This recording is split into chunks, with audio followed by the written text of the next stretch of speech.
All right, welcome back, my lovers. Welcome back, welcome back, welcome back.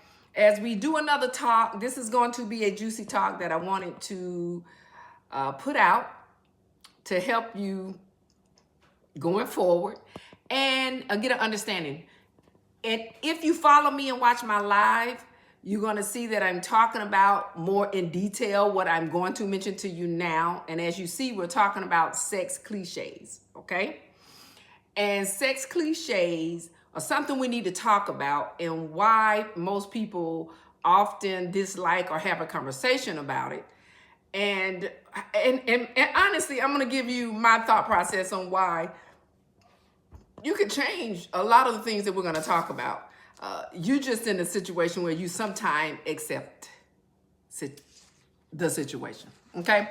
So as you see, my talk is about sex cliches.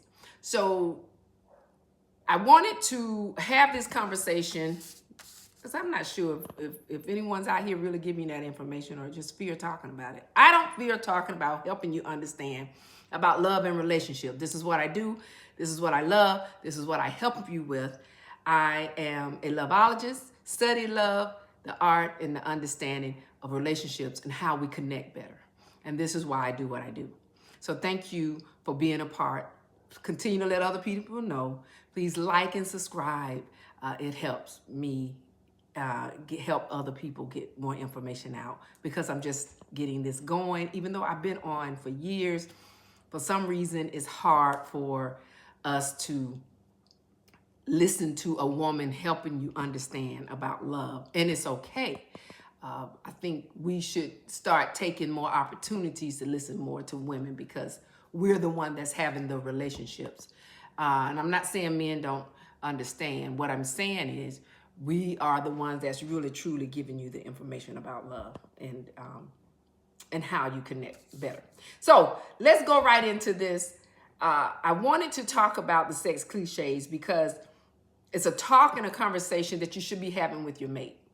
And here are some of the things that I feel that you don't do or have the conversation with, or you should start having the conversation about these issues that you have when it comes to sex, right? And it's okay. And here's the thing, guys. It's okay to talk about sex. I'm not sure why we have an issue with this topic when this is the reason we're here. But we have an issue with talking with each other about it as though we feel some kind of way. I'm not, that's one of the things I think is one of the issues that we have in relationships because we're not talking, okay? So let's talk about a few of the sex cliches. Watch my live and you'll get, we'll have detailed talks about it.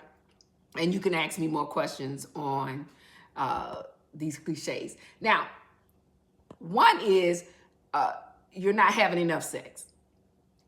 And the reason you're not, I feel, could be to some people is that you just don't want to. You know, but your mate thinks you're not having enough sex. And it does change. I mean, but there's no magic number per week or per month you're supposed to have sex. You know, sex is just when you desire and want to have sex. And if you want to desire and have sex with someone, then you do. And if you don't, you don't. You can go months. It's okay. So we'll talk, like I said, more in detail about that. Some people have an issue with size. They say size matter. I think we exaggerate that when it comes to men's size and why they feel that the sex is greater. But I personally feel based on the size, it's based on your technique, your communication, how you're emotionally connected to someone. The size doesn't matter. It is all about your desire and love for that person and your interaction. And you know, I did a live talk about intimacy and how you connect.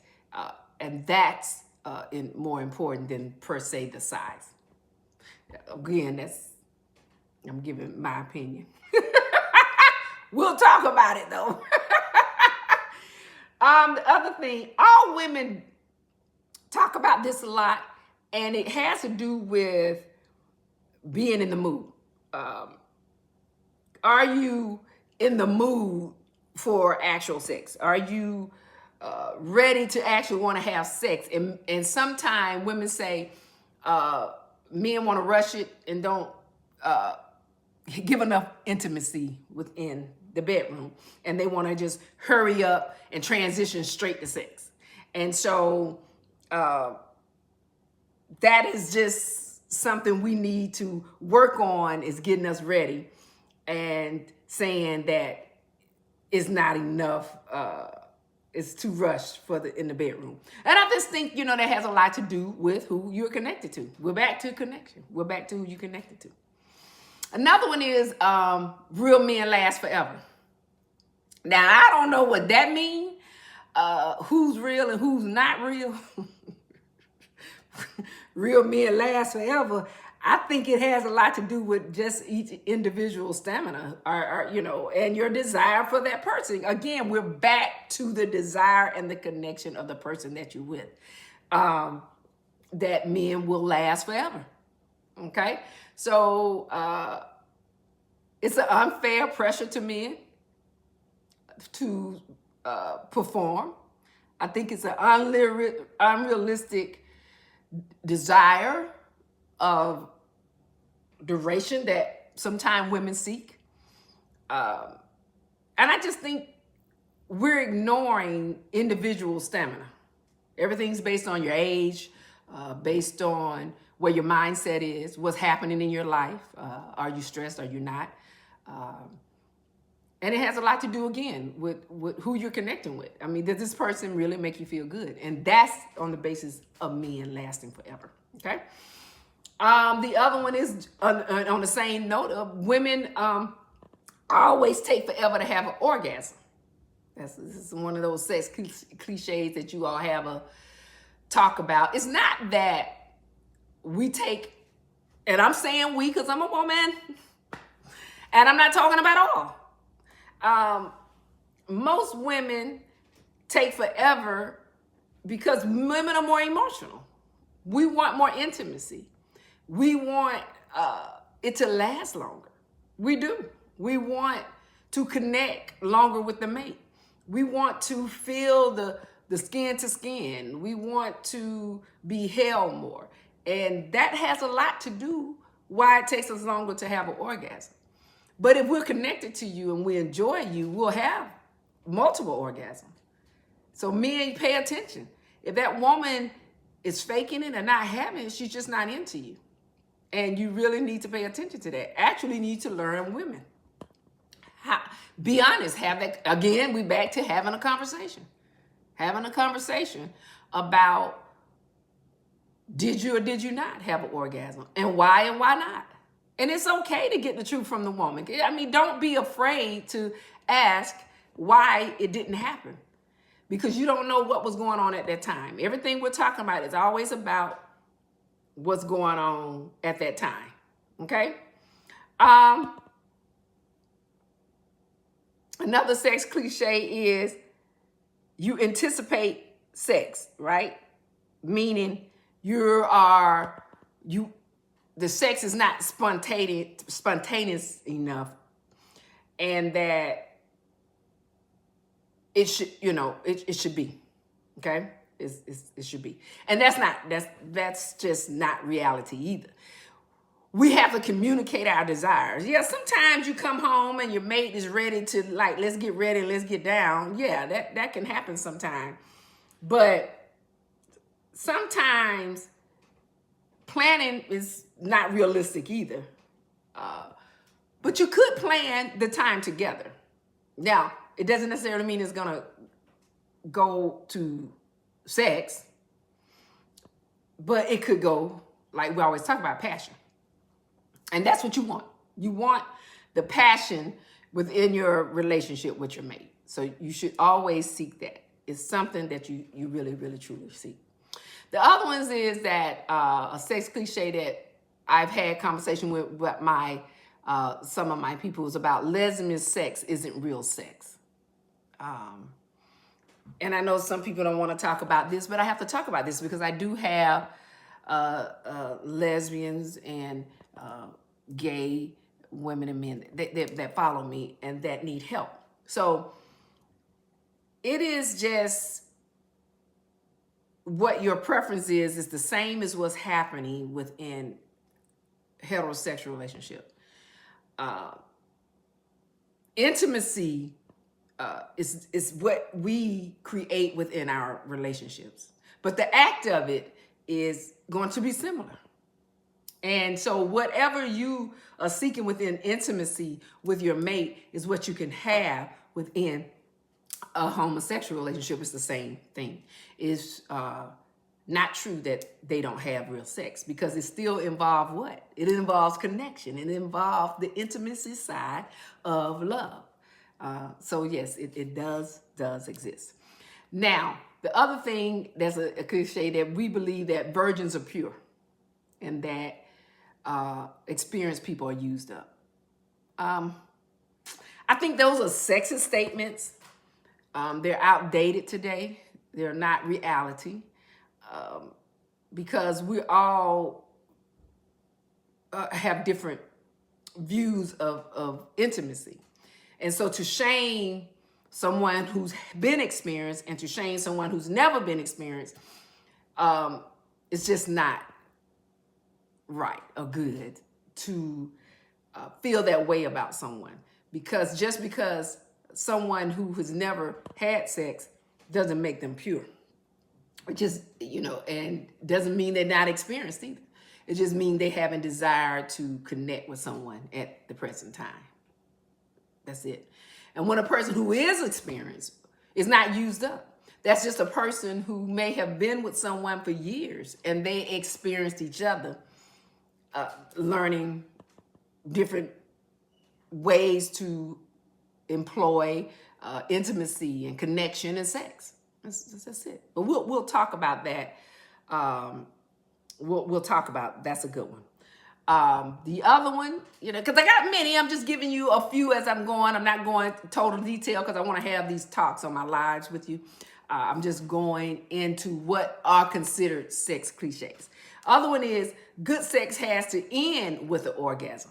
Now, the expectation of that is from men, not all men, some men, think that if the woman have an orgasm at the end, that the pleasure was enjoyed in many ways. And that's not necessarily true, because women can experience the desire that they want. Doesn't mean the act of the sex was actually great. It's just that she may wanted to release, just like a man wanted to release whatever the pressure that they're having within their life, which can cause them to have an orgasm. So it doesn't mean the sex is good. So no, having an orgasm at the end doesn't mean the sex is good. So it's all about your connection. Again, we're back to the connection, and what you enjoy with someone has a lot to do with, in many ways, if the sex was good. You'll know that on your own. Now, I don't need to tell you that. That's something you'll know yourself. What did you do? Were you intimate enough? Were you excited enough? Did you do enough? It's just simple as that. So we can't say that is true, but that is one of the cliches that you all throw out there. Now the other one is, and I'm gonna end it, is about, are you getting the sensation and fun? And I made that last because I just want to talk about it. The cliche is that you're not making it fun and sensational, right? And that comes from the fact that some people don't know how to talk dirty, okay? And they find the fear of that talking dirty. There's nothing wrong with talking dirty. I don't know why we don't talk dirty. We should. Then we're not interchanging the fellatio. We're not interchanging it, meaning it's always on some women to do that, and some men doing it. But why don't we interchange it in the act of the relationship? Why one side does it and the other side doesn't? Okay, that it's all about getting the sensation and fun, and there's nothing wrong with that. You know, you can play with each other with toys, with products, with creams, and make it sensational and fun. But we're going to talk about this on my lives. We're going to talk about the various different things. But I just wanted to talk about the cliches. And if you want to engage in some of the cliches that I explained to you, you know, it's about connecting with your mate. You know, do things to connect with your mate, to learn about these things that you think is a cliche that you shouldn't do, or you shouldn't experience, or is not as happening. You know, get together, you know, take a trip somewhere, have a date night out with candles all around the house, you know, fill a bubble bath up and get together in it. You know, find ways to get through these cliches, because we have issues with some of those things. And if we do, let's talk about it. And let's get into that conversation. The other thing, and I'm going to say this, and this is what we're having going on that I think a lot of people are having an issue with, is this women saying no and making the relationship harder. And I think the danger in that is that we downplay the consent of it. And here's my thing. If you're intimate and you're giving a person time, and you end in their home and you end in their present over and over, why at that moment it's a no? If that person is not fulfilling your desires and there's no more connection, why do you allow them in your presence or in your home? You know, why do you go to their home? Why do you do that?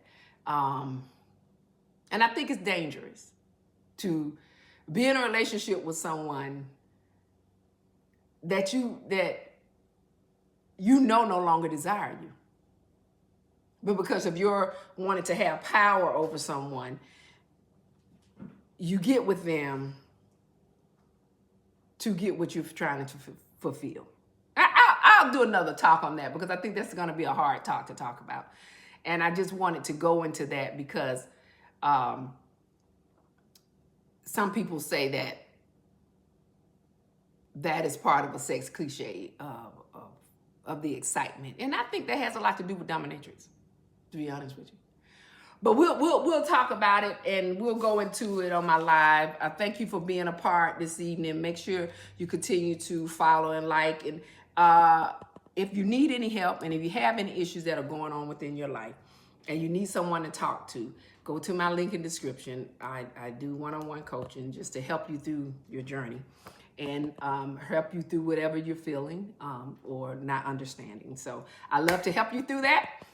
Stay apart. Continue to follow and like, and I look forward to talking to you soon. Now remember, if you're single, please just understand, if you're not in a relationship, you don't have to be in a relationship. Enjoy being you, enjoy being single, enjoy life.